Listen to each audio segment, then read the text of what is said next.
Salut, te voici actuellement sur la chaîne YouTube Snapstar. Sur cette chaîne, tu retrouveras tous les plus gros clashs de Snapchat et tous les plus gros buzz du moment. Surtout, n'hésite pas à t'abonner tout en activant la cloche des notifications pour ne rien rater du contenu exclusif de cette chaîne.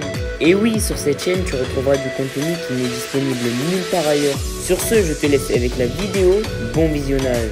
Comme vous avez pu le constater en regardant la miniature et le titre de cette vidéo, aujourd'hui nous allons essentiellement parler de Manon Marceau. Vous devez certainement tous la connaître. Manon, c'est une influenceuse et c'est aussi une candidate emblématique de la télé-réalité française. Comme vous le savez, il y a quelques heures, Manon et Julien ont frôlé la catastrophe parce que leur bateau a coulé. Dans cette vidéo, la jolie femme a décidé de s'exprimer à chaud et elle a parlé de son altercation avec une amie de Maëva Guénam et de Jessica Thivenin. En effet, Manon a choqué les internautes parce qu'elle a affirmé qu'elle voulait en venir aux mains. Je vous laisse sans plus attendre avec toutes ces révélations et n'oubliez pas d'interagir dans l'espace commentaire. Désolée, j'ai pas donné de nouvelles aujourd'hui. Premier snap à 17h30 parce que voilà, j'étais KO, KO de fatigue, KO d'émotionnellement parlant, et je suis beaucoup restée dans mon lit aujourd'hui. Je me sentais pas très bien. Donc là, petit à petit, voilà, je me réveille, on va dire ça comme ça, de ce cauchemar. D'ailleurs, j'espère qu'un jour je raconterai cette histoire, peut-être pas en rigolant, ça m'étonnerait parce que je pense que c'est vraiment pas une histoire drôle, mais peut-être qu'un jour j'aurai peut-être plus de recul sur cette histoire, mais bon, là c'est un peu trop frais. Ouais, c'était très bizarre en fait. J'ai pas le mal de mer du tout. J'ai souvent fait du bateau, j'ai pas le mal de mer du tout. C'est très bizarre, j'ai jamais eu le mal de mer, même hier sur le bateau, j'avais pas le mal de mer. Je suis restée tellement longtemps à paniquer au bout de mon bateau là, quand je vous ai fait des snaps, parce que je suis seule et que je voulais pas être avec une certaine personne à l'arrière du bateau, que du coup, en fait, à la maison, j'étais dans mon lit. Et à partir du moment où je me suis réveillée ce matin, ça tanguait. Voilà, ça tanguait. Et toute la journée, ça tanguait. C'était trop bizarre. Comme si j'étais encore sur le bateau, c'était trop bizarre. Je tanguais, voilà. Donc là, ça va mieux. Je vais prendre une bonne douche. Je vais d'ailleurs me laver les cheveux parce que j'aurais dû depuis hier. J'ai quand même fait du bateau. Mes cheveux sont tout le temps mêlés avec le vent et tout. Après, sur le bateau du secours, on allait assez vite quand même. Ouais, j'ai vraiment besoin. J'ai pas eu du tout le courage de me laver les cheveux avant. J'émerge seulement. Et ça va faire du bien. Prendre une bonne douche, je vais mettre de l'eau gelée sur le visage. Je suis un peu posée là. Ça va beaucoup mieux, ça y est, c'est bon, c'est passé. Bon, c'était pas la première fois pour moi que j'avais un problème en bateau. Voilà. Il y a des années en arrière, j'avais eu aussi un souci un jour sur un bateau avec un des deux moteurs qui fumait beaucoup et qui à la fin avait fini par prendre feu. Donc voilà, deuxième fois, un peu traumatisant.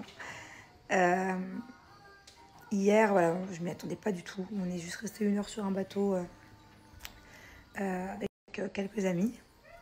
Et aussi des gens que je connaissais pas trop. Et en fait, au moment de rentrer, au moment de nous ramener, il faisait quand même nuit noire. J'ai pas calculé, enfin j'étais pas derrière le, je sais pas si c'est un volant, ouais, je crois que c'est un volant. Et d'un seul coup, on a senti une grosse secousse et on a donc atterri. En fait, on était au milieu d'un rocher, on était sur un rocher, donc on sentait en fait des craquements assez forts. Donc forcément, quand il y a eu la grande secousse, tout le monde a paniqué dans un premier temps. Surtout moi la première. Puisque au bout de 5 minutes, je m'apercevais qu'en fait personne, du moins les personnes qui connaissaient bien le bateau, personne n'appelait Mayday au talkie-walkie. Donc je comprenais pas au début pourquoi. Donc voilà, je me suis vraiment mise à paniquer, à hurler. Je connaissais pas encore l'ampleur des dégâts. Si le bateau allait couler en 5 minutes, s'il y avait vraiment un énorme trou dans la coque ou si voilà, c'était juste un peu percé et qu'on avait plus de temps. Enfin, à ce moment-là, on ne savait pas du tout ce qui était en train de se passer, mis à part les gros craquages qu'on entendait qui étaient assez flippants. Donc voilà, je me suis mise un peu à paniquer total, à penser à mes enfants de dingue. Et de là, une fille qui ne parlait même pas français, donc qui ne comprenait pas ce que je disais en fait. C'était simple ce que je disais juste appeler Mayday avec le système du bateau, parce que tous les bateaux ont un système GPS en fait où tu appelles Et donc, où tu appelles à l'aide les centrales de bateaux, quoi. Enfin, je ne m'y connais pas trop, mais en tout cas, vu que j'ai déjà eu une première expérience de gros problèmes à bord, je sais qu'avec ce système-là, les secours peuvent arriver très vite. Parce que moi, le premier problème que j'avais déjà eu, c'était arrivé très vite. Bref. Et du coup, la fille en question donc, ne comprenait pas ce que je disais. Alors, pourtant, c'est quand même sensé ce que je raconte. Du coup, la fille, complètement à côté de la plaque, elle me disait qu'il fallait rien faire, qu'il fallait pas paniquer. Enfin, comment tu peux ne pas paniquer alors que tu viens de te scratcher en bateau au milieu de nulle part dans le noir le plus total. Enfin bon, bref, voilà, je rentrerai pas plus dans les détails, mais ça a failli vraiment partir loin parce que voilà, moi, à ce moment-là, je suis très paniquée, je pense qu'à mes enfants. Il faut pas me dire de me calmer et encore moins essayer de me mettre à l'écart des trucs de SOS, quoi. Non, faut me laisser appuyer sur les boutons SOS, quoi. Enfin, c'est très bizarre. En fait, la situation était vraiment étrange. En fait, moi, j'ai je sais pas si c'est un défaut, ouais, je pense, mais bon, c'est comme ça, et je suis comme ça depuis très jeune.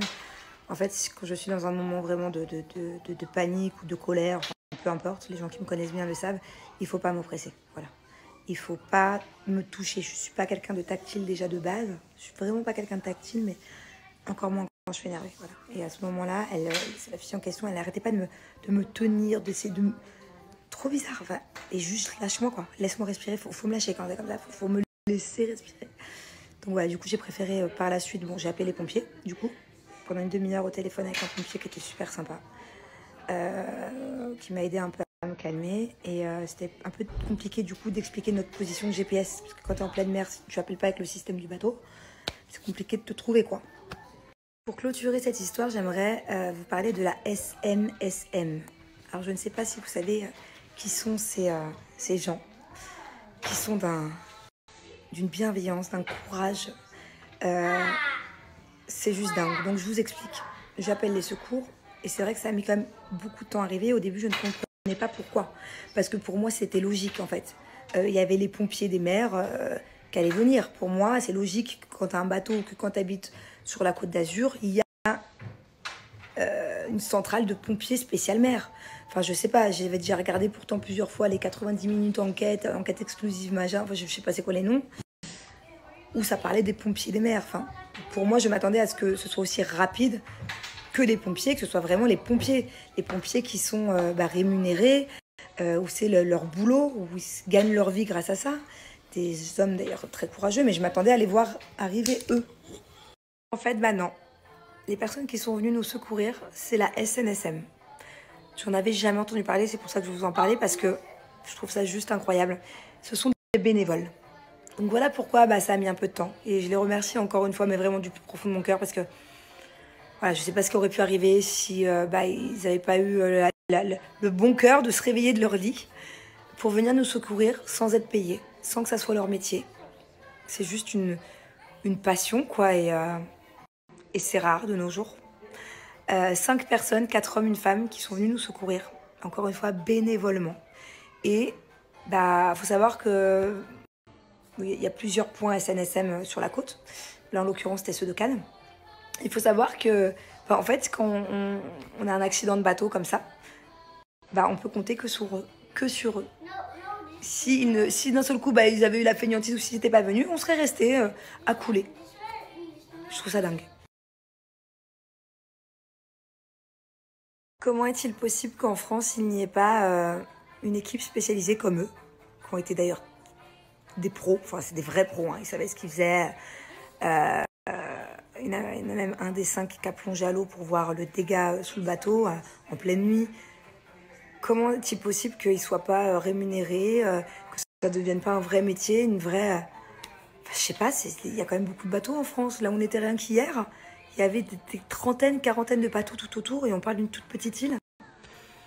Comment c'est possible qu'il n'y ait pas un système en France de personnes rémunérées pour faire ce métier, pour venir secourir les gens en mer rapidement?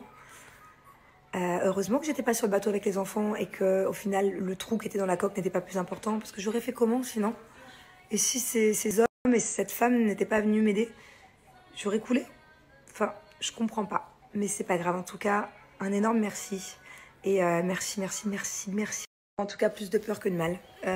voilà. Au final, on s'est aperçu plus le bateau coulait, enfin descendait.